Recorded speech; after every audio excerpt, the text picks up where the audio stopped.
সম্মানিত ভিউয়ার্স, আসসালামু আলাইকুম রহমতুল্লাহ। আমি আপনাদের সাথে আছি Mohammad Huzaifa, junior instructor automobile, Shailkupa সরকারি টিএসটি, ঝিনাইদহ।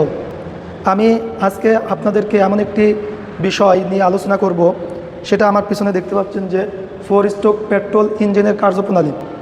একটা 4 স্ট্রোক পেট্রোল ইঞ্জিন আমরা যে বিভিন্ন মোটরসাইকেল, এরপরে প্রাইভেট কার, যে পেট্রোল ইঞ্জিনগুলো আছে, এই ইঞ্জিনের ভিতরে ইঞ্জিনটা কিভাবে কাজ করে সেই জিনিসটা আপনাদেরকে আজকে আমি দেখানোর চেষ্টা করব। যদিও একটা সিলিন্ডারকে আমি এখানে ভাগ করে দেখিয়েছি, কিন্তু কেউ যদি একটা সিলিন্ডার সম্পর্কে জানে তো তার কাছে 4 সিলিন্ডার অথবা 6 সিলিন্ডার বা 12 সিলিন্ডার যতগুলো সিলিন্ডারই থাকুক না কেন, সে সবগুলো কার্যপ্রণালী সে বুঝতে পারবে। এখানে বলা হচ্ছে 4 স্ট্রোক পেট্রোল ইঞ্জিন। সর্বপ্রথম যে বিষয়টা আপনাদেরকে জানতে হবে সেটা হচ্ছে 4 স্ট্রোক। এই 4 স্ট্রোক বলতে কি বোঝায়? স্ট্রোক কাকে বলে? আর স্ট্রোক বলতে বোঝায় যে একটা সিলিন্ডারের ভিতরে একটা পিস্টন থাকে, এইটার নাম হচ্ছে পিস্টন। এই যে আমি মার্ক করে দিচ্ছি, এটার নাম হচ্ছে পিস্টন। এর সাথে হচ্ছে কানেক্টিং রড। যাদের মিনিমাম ধারণা আছে, আপনারা জানেন যে ওর ভিতরে একটা পিস্টন থাকে, একটা কানেক্টিং রড থাকে। যদি ধারণা নাও থাকে তাও ভিডিওটা সম্পূর্ণ দেখেন, ইনশাল্লাহ আপনারা পুরোপুরি একটা ইঞ্জিনের ভিতরে কিভাবে কাজ করে সেই বিষয়টা বুঝতে পারবেন। পিস্টনের সাথে থাকে হচ্ছে কানেক্টিং রড, কানেক্টিং রড। আর এর সাথে হচ্ছে থাকে ক্র্যাঙ্কশ্যাফট,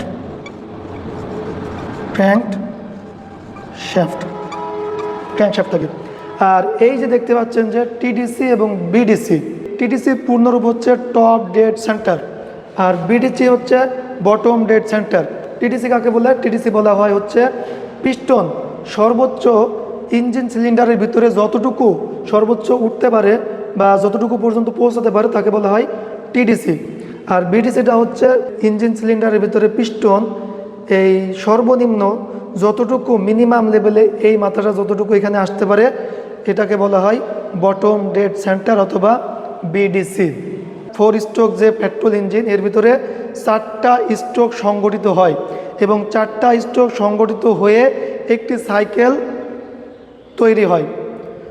তো সর্বপ্রথম যে স্ট্রোকটা সেটা হচ্ছে টিডিসির থেকে বিডিসিতে একবার আসলো, এটাকে বলে এক স্ট্রোক। আবার দ্বিতীয় যখন স্ট্রোক যাবে কম্প্রেশন স্ট্রোক, এই কম্প্রেশন স্ট্রোক যখন সংগঠিত হয় তখন পিস্টনটাই বিডিসি থেকে টিডিসিতে যায়। আবার যখন পাওয়ার স্ট্রোক হয় তখন পিস্টনটা টিডিসি থেকে বিডিসি এর দিকে, বিডিসি এর দিকে আসে। অর্থাৎ এই সময় নিচের দিকে আসে, এই সময় উপরের দিকে যায়, আবার এই সময় নিচের দিকে আসে। এবং সর্বশেষ যে এক্সস্ট স্ট্রোক, এই এক্সস্ট স্ট্রোকে পিস্টনটা বিডিসি থেকে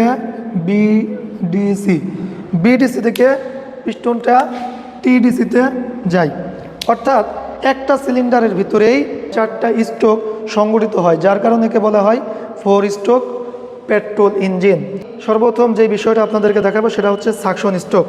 এই সাকশন স্ট্রোকে আমরা আগেই নাম জেনেছি, যেটা হচ্ছে পিস্টন, আর এটা কানেক্টিং রড, আর এটা হচ্ছে ক্র্যাঙ্কশ্যাফট। মূলত আমরা যখন একটা গাড়ি স্টার্ট দিই, যেমন মোটরসাইকেলে কিক দিই বা সেলফ দিই, অথবা হচ্ছে প্রাইভেট কার, মাইক্রোবাস, যে কোনো গাড়ি যখন আমরা সেলফ দিই তখন কি হয়? মূলত তখন এর ভিতরে আমরা একটা ফ্লাই হুইলকে ঘুরাই। ওটা আপনারা পরবর্তীতে আপনাদেরকে দেখাবো, একটা ফ্লাই হুইলকে ঘুরাই। আর এই ফ্লাই হুইলের সাথে একটা ক্র্যাঙ্কশ্যাফট কানেক্ট করা থাকে। আর যখন ওই সেলফ মারি তখন ওই ক্র্যাঙ্কশ্যাফটটা ঘূর্ণন গতি পায়। আর যখনই ঘূর্ণন গতি পায় তখনই ইঞ্জিনের ভিতরে এই ক্রিয়াটা সংগঠিত হয়, কার্যটা সংগঠিত হয় এবং ইঞ্জিন স্টার্ট হয়। সাকশন স্ট্রোকে যেটা হয় সেটা হচ্ছে, এটা আমাদের পিস্টন, এই পিস্টনটা টিডিসি থেকে বিডিসির দিকে ধাবিত হয়। তখন এয়ার ক্লিনার থেকে বাতাসগুলা এদিক দিয়ে প্রবেশ করে এবং এখানে সামান্য পরিমাণ, প্রথম অবস্থায় একদম সামান্য পরিমাণ খোলা থাকে বা হালকা, যখন আমরা একটু পিক আপ দিই এখান থেকে খোলে তখন বাতাসটা এই দিক থেকে আসে। আর এইখানেই আপনার কার্বোরেটর লাইন থাকে এবং এইখানে তেল জমা থাকে কার্বোরেটরের ভিতরে। ছোট্ট কার্বোরেটর যখন শেখাবো তখন বিস্তারিত দেখাবো। এর ভিতরে তেল জমা থাকে এবং এই তেলটাও সাথে সাথে এদিক দিয়ে কী করে টান দেয়।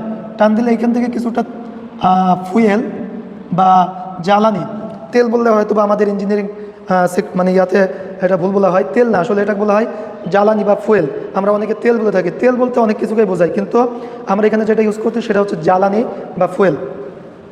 এই ফুয়েলটা যখন আমরা এদিক থেকে টান দিই, এখানে জমা থাকে কার্বোরেটরের ভিতরে, আর এটা দেখবেন যে ট্যাঙ্কিতে থাকে, ট্যাঙ্কির মাধ্যমে একটা পাইপের পর একটা ফিল্টার থেকে এরকম এই কার্বোরেটর আসার পরে এইখানে যখন আমরা পিস্টনটা টিটিসি থেকে ধাবিত হয় তখন এইখানে জ্বালানি এবং যে বাতাস এটা মিশ্রণ হওয়ার পরে এই দিক দিয়ে আমার মিশ্রণটা হয়ে এই সময় এখানে একটা দুটো ভালভ আছে, যেটাকে এটা বলা হয় ইনটেক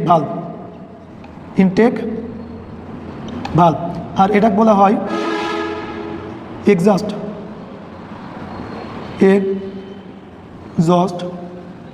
ভালভ। এটা হচ্ছে এক্সজস্ট ভালভ, এটা হচ্ছে ইনটেক ভালভ। এই ইনটেক ভালভটা খোলা থাকে এবং বাতাসটা ঠিক বাতাস এবং জ্বালানির মিশ্রণটা এই দিক দিয়ে প্রবাহিত হয়, ঠিক এইভাবে প্রবাহিত হয়। পিস্টনটা মনে করেন যে যখনই পিস্টনটা নিচের দিকে টান দিবে, পিস্টনটা কী হবে নিচের দিকে টান দিবে, তখন কিন্তু পিস্টনটা আস্তে আস্তে এইখানে আসবে আস্তে আস্তে ঠিক এই যে আমাদের যে হচ্ছে বিডিসি বটম ডেড সেন্টার, এইখানে গিয়ে আসে কিন্তু পিস্টনটা পৌঁছাবে এবং এর ভিতরে কিন্তু বাতাস প্রবেশ করবে। সাকশন বাতাস এবং জ্বালানির মিশ্রণটা এর ভিতরে প্রবেশ করবে। এই যে ক্রিয়াটা সংঘটিত হলে এটা টোটালি হচ্ছে সাকশন স্ট্রোক শেষ। এরপরে আমাদেরকে একই সিলিন্ডারের ভিতরে এই পিস্টন এই টোটালটা আমরা এখন কম্প্রেশন স্ট্রোকে যাব, যে দেখব যে ওইখানে কীভাবে ক্রিয়াটা সংঘটিত হচ্ছে। এটা হলো সাকশন স্ট্রোক। এরপরে এই সাকশন স্ট্রোকের যে বাতাসটা আছে এই বাতাসটা কম্প্রেশন স্ট্রোক। কম্প্রেশন নাম শুনে আপনারা বুঝতে পারছেন যে কম্প্রেশন মানে এই স্ট্রোকের কাজ হচ্ছে বাতাস এবং জ্বালানিটাকে কম্প্রেস করা বা সংকুচিত করা। এই যে এইখানে যে বাতাস এবং জ্বালানি আসছিল এখন আমরা এই কম্প্রেশন স্ট্রোকের মাধ্যমে দেখাবো। এই সময় পিস্টনটা কী হবে আমার বিডিসির থেকে টিডিসির থেকে উপরের দিকে উঠবে, মানে একটাই সিলিন্ডারের ভিতরে। এটা আমি আরেকটা ক্রিয়া যেন আপনাদের বুঝতে সহজ হয় এই জন্য আলাদা করে দেখিয়েছি। এই সময় পিস্টনটা আমার এই বিডিসির থেকে টিডিসির থেকে যাবে এবং এর ভিতরে যে বাতাস এবং জ্বালানির মিশ্রণটা আছে এটা কী হবে আস্তে আস্তে সংকুচিত হবে। সংকুচিত হতে হতে হতে হতে একদম এই যে বাতাসটা এটা যখন এই পজিশনে আসবে, পিস্টনটা যখন এই পজিশনে আসবে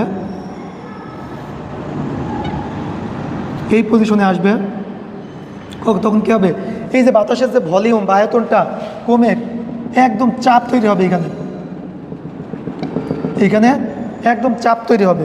যখনই চাপ তৈরি হবে এখানে কিন্তু তাপমাত্রাও বৃদ্ধি পাবে, আর যখন চাপ এবং তাপমাত্রা বৃদ্ধি পাবে তখন এটা দেখতে পাচ্ছেন এটা হচ্ছে স্পার্ক প্লাগ। এটা কি স্পার্ক প্লাগ। এই স্পার্ক প্লাগের কাজ কি, মনে করেন আপনি কোনো একটা জায়গায় আগুন ধরাবেন, বোমে যদি আপনি আগুন ধরান বা একটু ম্যাচ মেরে ছেড়ে দেন, কি হয় বোমটা টাস করে একটা ব্লাস্ট করে। তো একটা ইঞ্জিনের ভিতরেও ঠিক একই কাজ সংঘটিত হয়। তখন কি হয় দেখেন এইখানে থাকে কি জ্বালানি বাতাস, আর এর সাথে যদি আমি ছোট্ট একটা আগুনের স্ফুলিঙ্গ বা স্পার্ক করে দিতে পারি তাহলে এর ভিতরে কি একটা বোম যেরকম বাস্ট করে ঠিক ওরকম একটা বাস্ট তৈরি হবে। তো এর ভিতরে তখন ওইটা টাইমিংয়ের মাধ্যমে যখন টাইমিং শেখাবো কীভাবে এটা হচ্ছে তখন কিন্তু দেখিয়ে দিব। তখন টাইমিংয়ের মাধ্যমে কিন্তু এই স্পার্ক প্লাগটা স্পার্ক করে। যখনই স্পার্ক করে তখন এর ভিতরে বিশাল একটা বিস্ফোরণ ঘটে। আর এই চেম্বারটার নাম বলা হয় কম্বাসন চেম্বার।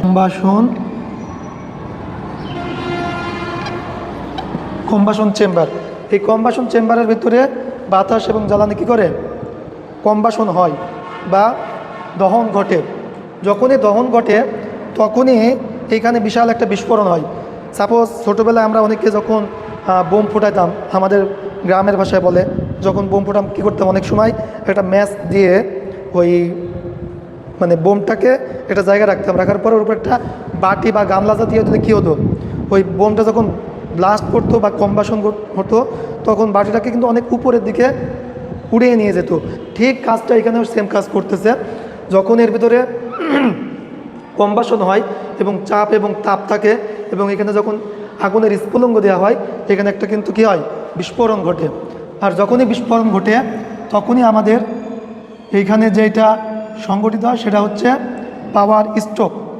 এই পাওয়ার স্ট্রোকে কী হয়, পাওয়ার স্ট্রোকে এই যে কম্বাসন ঘটছিল, এই কম্বাসনের ধাক্কায় যেরকম বাটি উপরের দিকে, বোম ফুটালে উপরের দিকে ধাবিত হয়, ঠিক এই পিস্টনটা খুব দ্রুত সহকারে টিডিসির থেকে বিডিসির দিকে ধাবিত হয়।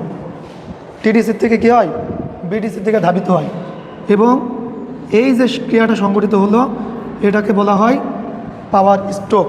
এবং এটাকেই মূল বা কার্যকরী স্ট্রোকও বলা হয়। কারণ কি, এইসব স্ট্রোকে আমার যে শক্তিটা আছে, শক্তিটা কী করে, কনজামশন করে। আর মেন শক্তি কিন্তু এখানেই সংগঠিত হয়। আরেকটা বিষয় আপনাদেরকে বলি আমি, এই সময় কিন্তু আমার যে এই যে ভাল্বটা আছে, ইনটেক ভাল্ব এবং এটা হচ্ছে এক্সস্ট ভাল্ব।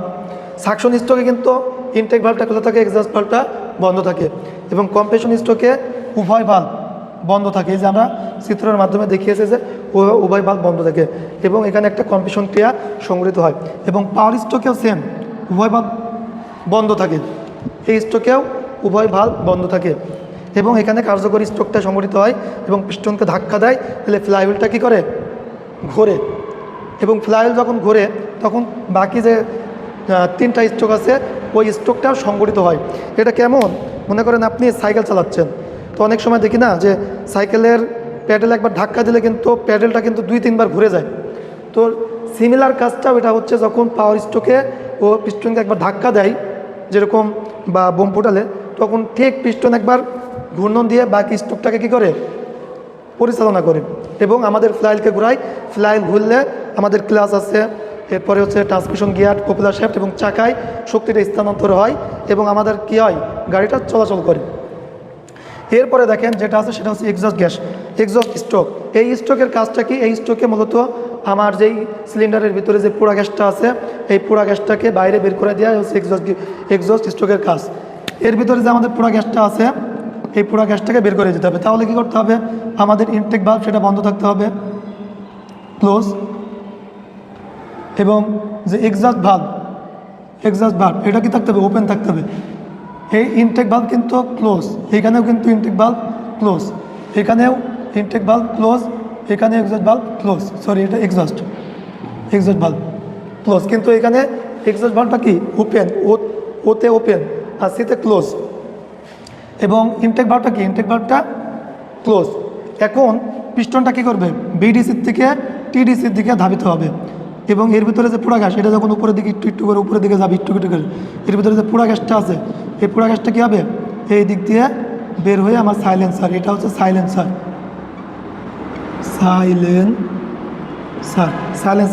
সাইলেন্সার দিয়ে আমাদের পরিবেশের সাথে আমাদের যে পোড়া গ্যাসটা আছে এই পোড়া গ্যাসটা চলে যাবে। তো সম্মানিত ভিউয়ার্স, এই ছিল মোটামুটি একটা যে পরিস্টক পেট্রোল ইঞ্জিনের কার্যপ্রণালী। এটা কিন্তু সিঙ্গেল একটা সিলিন্ডার, একটা মাত্র সিলিন্ডার এই ক্রিয়াটা সংঘটিত হচ্ছে।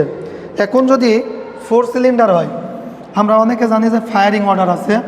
যখন 4 সিলিন্ডার হবে আমরা জানি যে 4 সিলিন্ডারে ফায়ারিং অর্ডার কত, 1 3 4 2। তার মানে কি ওই 4টা সিলিন্ডারের ভিতরেই কিন্তু সাকশন, কম্প্রেশন, পাওয়ার, এক্সস্ট সংঘটিত হচ্ছে। কিন্তু একসাথে কিন্তু সব জায়গায় কিন্তু একই সময় কিন্তু ফায়ার করতেছে না। কোনোটাই যদি আপনার কী বলে সাকশন স্ট্রোক হয়, কোনোটাই হবে হচ্ছে কম্প্রেশন স্ট্রোক, আবার কোনোটাই যদি কম্প্রেশন স্ট্রোক হয় আরেকটা পাওয়ার স্ট্রোক। সবসময় কিন্তু একটা সিলিন্ডারে এক একটা ক্রিয়া সংঘটিত হবে। তো এই 4 সিলিন্ডার যে ফায়ারিং অর্ডার, প্রথমে হয় হচ্ছে 1 সিলিন্ডারে ফায়ার করে, এরপরে 2 সিলিন্ডারে ফায়ার, এরপরে হচ্ছে 1 3, এই 3 সিলিন্ডারে ফায়ার করে। প্রথমে 1 নম্বর সিলিন্ডারে ফায়ার করে স্পার্ক প্লাগ, এরপরে যে ফায়ারিং অর্ডার হয় 3 নম্বর সিলিন্ডারে, এরপরে 2 নম্বর সিলিন্ডারে, এরপরে 4 নম্বর সিলিন্ডারে, এভাবে পর্যায়ক্রমে হতেই থাকে। তো কেউ যদি একটা সিলিন্ডার মোটরসাইকেল অথবা সেলো ইঞ্জিনের 1 সিলিন্ডার পেট্রোল ইঞ্জিনের যদি কার্যপ্রণালী সে বোঝে আর সে যদি ফায়ারিং অর্ডার জানে, তাহলে 1 সিলিন্ডার, 4 সিলিন্ডার, 6 সিলিন্ডার, 12 সিলিন্ডার, যতগুলো সিলিন্ডারই থাকুক না কেন, শুধু ফায়ারিং অর্ডার জানলে সে বাকি সব যে একটা ইঞ্জিনের ভিতরে কীভাবে কার্যপ্রণালী হচ্ছে সেটা বুঝতে পারবে। আর এটা কেউ যদি বুঝে যায়, কারোর মাথার ভিতরে ঢুকে যায়, তাহলে বাকি অন্যান্য যে অটোমোবাইলের কাজগুলো আছে এগুলো তার জন্য অনেক সহজ এবং মানে সহজ বোধ হবে।